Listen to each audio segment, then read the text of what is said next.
The focus of this talk is what social games can learn from the traditional gaming industry. Largely, there's two core problems that I've noticed that we share with the traditional gaming industry: choice limitation and content consumption. Choice limitation is a classic engineering problem. We as engineers and coders love saying, well, the user needs 500 choices. There's actually choice paralysis. You don't want to give a user 500 choices. They'll choose nothing. They'll move on to the next thing. So what you need to be able to focus and understand is, what are the actual choices I should limit you to? What should I actually present the user with? The next big thing is content consumption, all right? Users can consume content at an insanely fast pace. With that in mind, how do you fake it? How do you keep users engaged beyond the initial, I've already seen everything in the game mindset? The specific points I'm going to bring to that illustrate these points and that talk about these problems are the following: avatar selection, running out of content, grind, UGC, and then what you do with players that have maxed out your system and actually consumed everything. I'm going to address fundamentally why these problems exist and why we have. So, yes, users are ugly. Your users are not Brad Pitt and Angelina Jolie, okay? They probably wish they were a lot prettier. They also are greedy. Your users want more, they want it now, they want more, they want as much as you can get, and even more. They're also not as social as you'd like them to be. Social gaming largely is not a collaborative group effort. It is still people playing by themselves, and the traditional gaming space has this problem too. People playing by themselves and very slowly being pushed towards group interaction. These are not your users, these two people. These are your users. What your user wants to look like is on the right. What I'm getting at with this is, your users don't necessarily need a choice to look the way they actually look. People want to look like one of two things. They either choose what they would like themselves to look like, or what they would like to look at.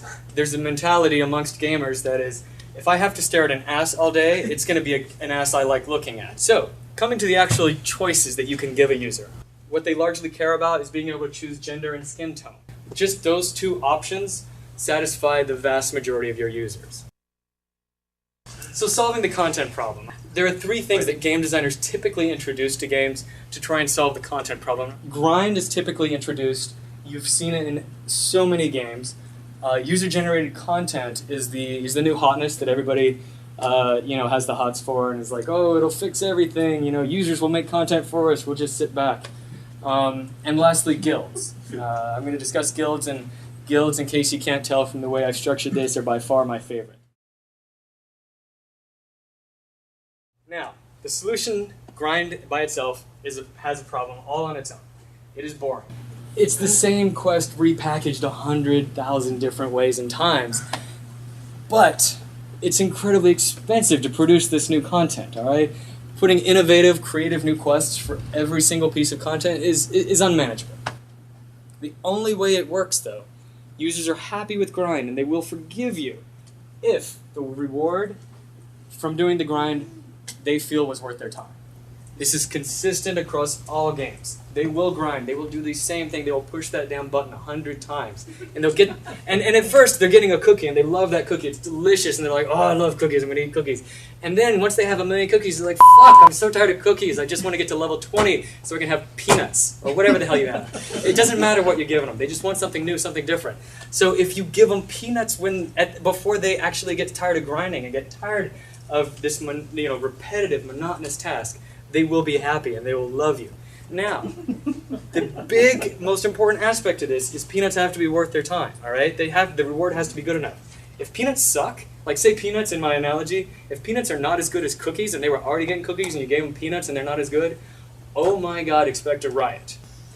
User-generated content sounds too good to be true because it is. You're promised this infinite free content, and here's what you get. You don't get time to create, you get time to penis, all right? The problem with UGC is if you have more than 4 people in a room, there's at least one incredibly immature person that is going, I bet I can turn this into a penis. You will get penises if you do UGC, I promise. It happens every single time. You get lots of penises. So how can you really make content that's not penises? You have options, okay? You can go through you can be draconian, and you can say no pics. If you have to have pics, no model editing. If you do want to allow pics, and you do want to allow model editing, then you have to be relentless about filtering. You're going to need people that filter and moderate your content. You will have, from day one, if you have 100 users, I guarantee you 100 users you will get porn. I mean, there's not even 100 people in here. And if you had UGC, I'd upload porn on it.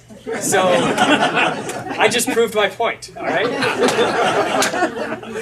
Once you have a large user group, you will need user reporting, you will need moderation, you will have to use the traditional tools that you expect, that you see, rather, on sites like Amazon, okay?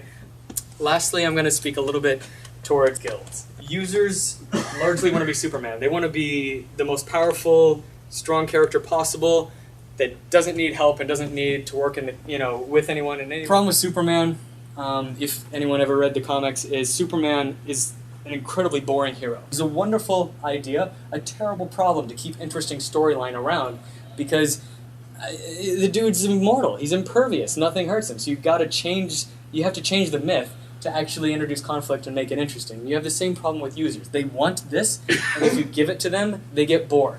What they want and what you want more than anything else is guilds, all right? You want them to be the Avengers. If I grabbed a random sampling of people in America, they probably couldn't name very many of the Avengers, because individually they all kind of suck. So, this is the Avengers. Users don't think they want it, but they actually do, because you can give them a better experience with it. By requiring guilds to perform particular tasks, quests, etc., you can get users to start planning and coordinating. You can start slowly getting them to work together.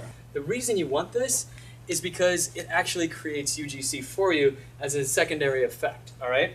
Users start having conversations. Users start interacting in ways that are orthogonal to the requirements of your game.